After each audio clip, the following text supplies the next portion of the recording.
अब मैं आग्रह करूंगा गीतांजलि जी से कि वे फोरम इनिशिएटिव व प्रश्न उत्तर सेशन का संचालन करें।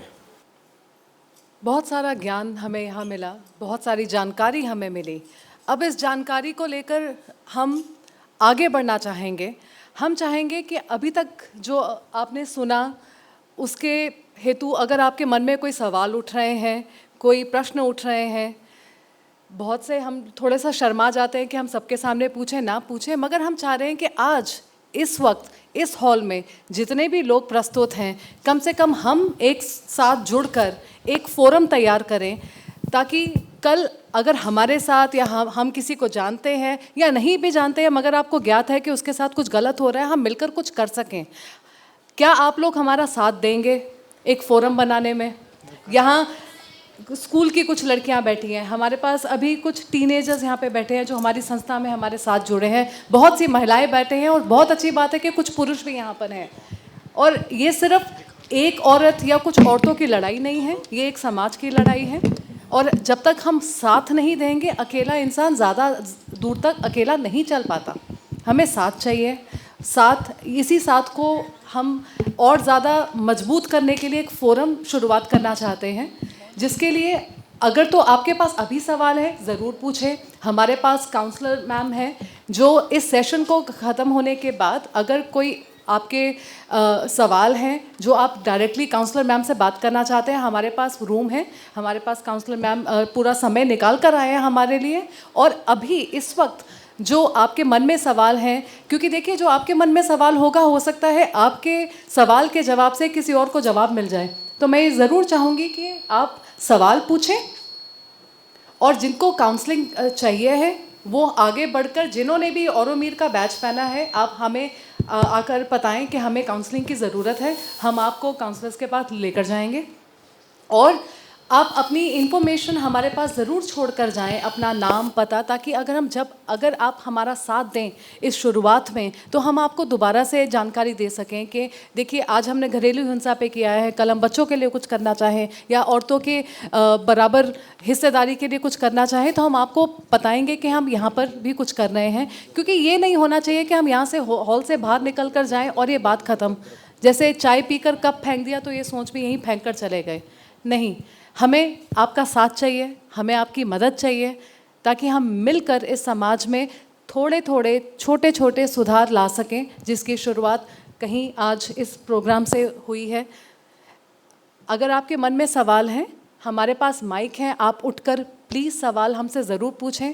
बाहर हमारे पास 2-4 बच्चे हैं जो आपसे इन्फॉर्मेशन लेंगे। आप अपना नाम पता हमारे पास ज़रूर छोड़ कर जाएँ, ताकि हम एक संगठन बना सकें। देखिए हम लोग कितने बैठे हैं, एक जना भी जाकर 10-10 जनों से बात करना शुरू करेगा, कितना बदलाव आने की संभावना है। उसके लिए मैं हमारी टीम से निवेदन करूंगी कि माइक लेकर जाएं, जिसके पास सवाल है वो सवाल ज़रूर पूछें। और कोई भी सवाल पूछ सकता है, आप निजी तौर पे पूछ सकते हैं, अगर आपके पास जनरल सवाल है आप ज़रूर पूछें।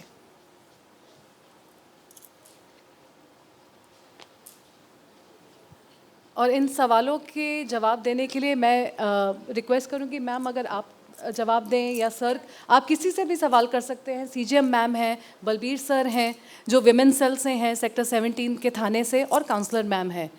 उसके बाद हम जिन को काउंसलिंग चाहिए हम वहाँ पे आपको सेशन में लेकर जाएंगे।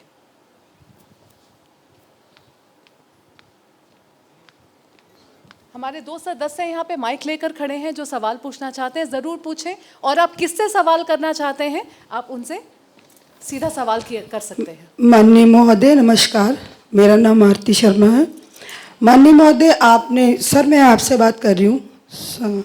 सर आपने अभी बोला कि भाई लेडीज़ ही लेडीज़ की दुश्मन होती है, जैसे कि आपने बोला कि सास और ससुर के लिए। मैं माफ़ी चाहती हूँ, पर ये बात बोलना बहुत ज़रूरी है मैम, कि ज़रूरी नहीं कि वायलेंस की शिकार जो एक बहू ही होती है, तो एक सास ससुर भी हो सकते हैं और जेंट्स भी वायलेंस के शिकार होते हैं। तो सर मैं आपसे ये पूछना चाहती हूँ कि जब आपने लेडीज़ के लिए जो सारी व्यवस्था की है, तो मैंने ये चीज़ें देखी हैं सर कि जब पुरुष को ये कहा जाता है कि नहीं आप ही हो, आप ही जिम्मेवार हो, आप नहीं करा होगा, तो सर कई जगह ऐसी स्थिति आती है कि वो पुरुष बिल्कुल बेगुनाह होता है और उसकी सुनवाई बहुत कम होती है। तो सर इसके लिए मतलब क्या व्यवस्था है? पहले तो मैंने ये बोला 50% स्टार्टिंग मदर इन लॉ से स्टार्टिंग होती है, मैंने ये बोला। सर मैं आप sorry sir, mother in law से ना ये भी नहीं कहता भाई लेडीज की दुश्मन सिर्फ लेडीज ही होती है। सर, मैं कहता लेडीज को तो कम से कम हेल्प करनी चाहिए, मदर इन लॉ को नहीं ज़्यादा वो करना चाहिए। सर मदर इन लॉ भी शिकार हो सकती है वायलेंस। इतना मतलब था मेरा। जी सर मदर इन लॉ भी हो सकती है इस चीज़ का वायलेंस की शिकार। तो सर उनके लिए जैसे एक बुजुर्ग होते हैं सर, महिला जैसे लड़की आती है मैरिज करके, मैं भी सर एक एज ए बहू रह चुकी हूँ कि उनका ये कई बार ये घर में ये घरेलू हिंसा में ये होता है कि उनको ये कहा जाता है कि आप अपने मदर को भी छोड़ो, फादर को भी छोड़ो, अलग रहो। इसके लिए सर आप बताओ क्या करना चाहिए? मैंने सबसे पहले ये बोला वो लड़की आए जो वो उसको धर्म की माँ माने अपनी सास को, ये भी बोला है। जी सर। शायद आपको याद नहीं रहा। हाँ जी सर।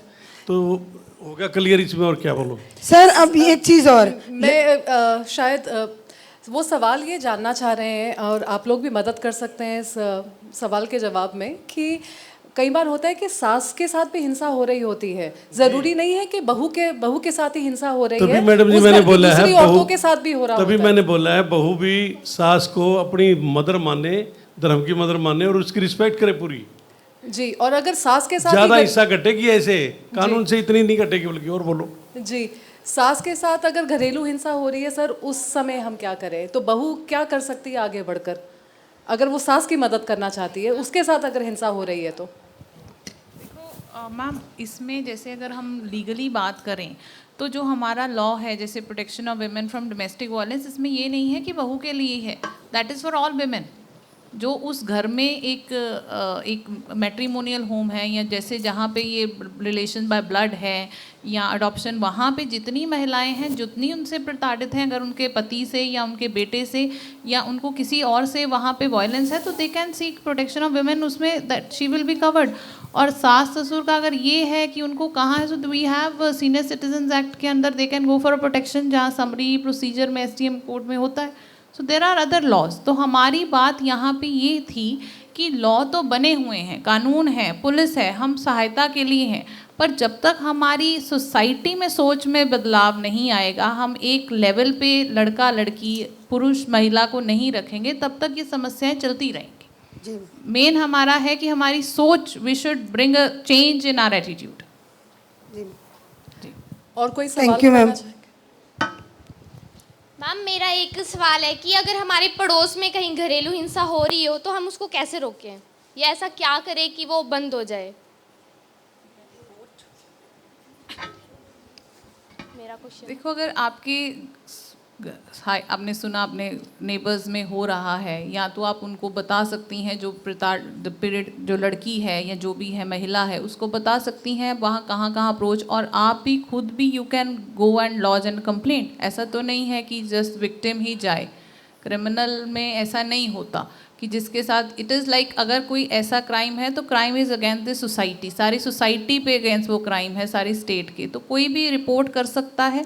पर उससे पहले आपका मेरे अकॉर्डिंग ये बनेगा, आप उस नेबर से मिलें, पूछें क्या है और उसको हल बताएं कि ये आपके पास इसके लॉज हैं या पुलिस के हैं, आप उसके साथ चल सकती हैं मेडिकल उसको ट्रीटमेंट के लिए। पर अगर वो नहीं, आपको बिल्कुल असमर्थ है, तो आप खुद भी यू कैन एनोनिमस कंप्लेंट दे सकते हैं कि ऐसे हैं, हेल्पलाइन नंबर्स हैं, विमेन हेल्पलाइन नंबर्स हैं, वहाँ फ़ोन कर सकते हैं, दे विल कम और उसको रेस्क्यू के लिए।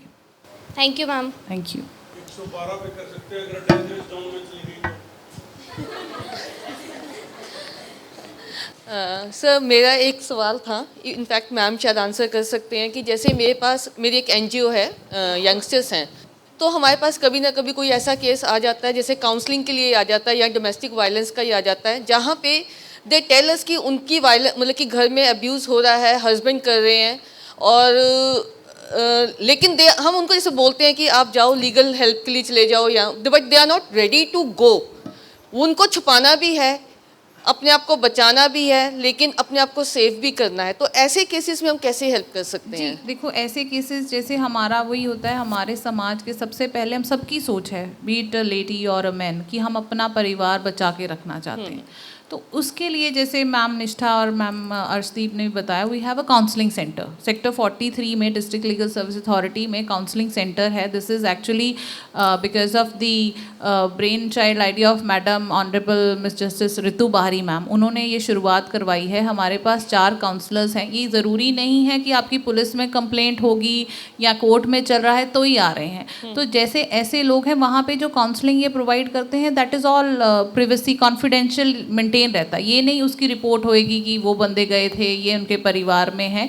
तो इस तरह काउंसलिंग एक्सपर्ट्स की हेल्प ली जा सकती है ताकि उनको वो बता सके कि कहाँ किसकी गलती है, एक लेवल पे ला सकें, ताकि उनका आगे घर परिवार एक जॉइंट रह के भी उनका उसका मैट्रिमोनियल लाइफ या जैसे भी वो ख़राब ना हो, और एज अ गुड कपल वो आगे अपनी लाइफ जी सके। और उसमें कोई पुलिस की हमें ज़रूरत नहीं है कंप्लेंट की। आप directly you can come to my office, जिसको भी आपको लगता है, कोई भी यहाँ बैठे हैं, इट इज़ नॉट कि सिर्फ मैट्रिमोनियल केसेस में भी, वैसे भी हमारे पास बच्चे बैठे हैं, उनको कई बार पढ़ाई की एंग्जाइटी है, कुछ है, they need counselling, they can come. ऐसा कुछ नहीं है कि कोर्ट के जो मैटर्स हैं उसी को हम डील कर रहे हैं काउंसलिंग में। मैम जैसे कि कोई एनजीओ के थ्रू आता है, जैसे कि हमारे थ्रू आ रहा है, बिकॉज जी। वी आर अ सेक्शन 8 जी। कंपनी, जी। तो उनको मतलब कि हम डायरेक्टली आपका नंबर दे सकते हैं? आप हमारा रेफर कर सकते हैं हमारे ऑफिस के बारे में, फ्रंट ऑफिस में दे कैन कम और बता सकते हैं कि हम इसलिए आए हैं विद एप्लीकेशन में भी Okay. कि हमें काउंसलिंग है, so we will provide Okay. Without any charges. This is all absolutely free for all. Thank you ma'am. Ma'am एक सवाल और था, like this is from a village area, गांव से रिलेटेड है। तो गांव में जैसे कि उन्होंने भी बताया कि सास भी प्रताड़ित हो सकती हैं, मतलब डोमेस्टिक वायलेंस उनके ऊपर भी हो सकती है। न्यूली मैरिड बहू आती है, दहेज का इल्ज़ाम लगाती है, जहर पीने का इल्ज़ाम लगाती है, और अपने हस्बैंड को भी बोलती है कि मैं तुम्हें मतलब कि पुलिस केस करवा दूंगी, और बहुत ज़्यादा कुछ होता है। तो उस केस में हम जैसे कि गांव में कुछ ऐसा फैसिलिटीज़ वगैरह करवा रहे हैं या कुछ ऐसे सेशंस हो रहे हैं जहाँ पे अवेयरनेस हो सके, मदर इन लॉज की भी, मतलब सासों की भी हो सके, कि उनके लिए भी प्रोविजंस हैं? जी देखे जाए तो ये जैसे मैंने बताया, लॉ सबके लिए, इट इज़ नॉट कि अर्बन रूरल उसका डिफरेंशिएट कुछ नहीं है। पर हाँ, अवेयरनेस जैसे आज हमारे औरमीर फाउंडेशन ने इनिशिएटिव लिया, और भी सारे हैं, हम जाते हैं विलेजेस में। इनफैक्ट हमारे DLSA ने भी, we have our legal aid clinics villages में सेटअप किए हुए हैं, जहाँ के हमारे पैरा लीगल वॉलंटियर्स हैं, they are there to help them.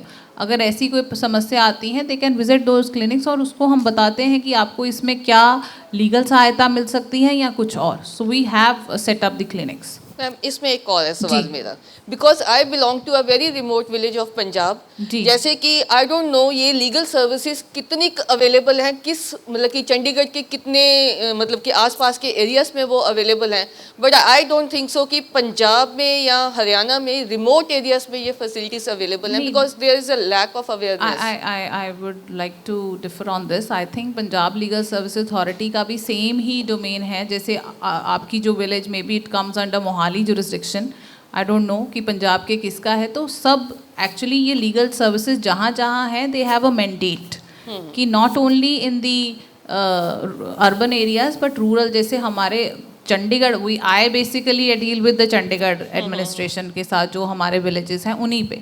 पर आई एम श्योर कि जो पंजाब लीगल सर्विसेज हैं, जो आपके डिस्ट्रिक्ट है, उनका भी डेफिनेटली, अगर नहीं है, you can approach the concern वहाँ के जो DLSA, अगर आपको ऐसा अवेयरनेस चाहिए, and I am sure they will be really helpful in that. Ma'am in that case I would like to take your help, because मैं इस चीज़ में ज़्यादा डील नहीं करती हूँ, but there are certain cases जो, because being from a village, तो मेरे पास यहाँ पे भी फ़ोन आते हैं। आई एम मैरिड इन पंचकुला। जी। तो जैसे कि एक्स्ट्रा मैरिटल अफेयर्स हैं, उसकी वजह से भी डोमेस्टिक वायलेंस बहुत ज़्यादा है उस एरिया में, और प्लस जो यू कैन से कि ये जो मैंने अभी मदर इन लॉज का बताया है कि शहर से लड़कियां आजकल थोड़ी सी ज़्यादा एक्स्ट्रा नॉलेज मिल जाती है, ये थोड़े से उनको ये पता लग जाते हैं कि उनके लिए बहुत ज़्यादा ये मतलब हाँ मतलब कि उनकी हेल्थ बहुत अच्छे तरीके से हो जाती है, तो दे उसका मिसयूज़ करते हैं।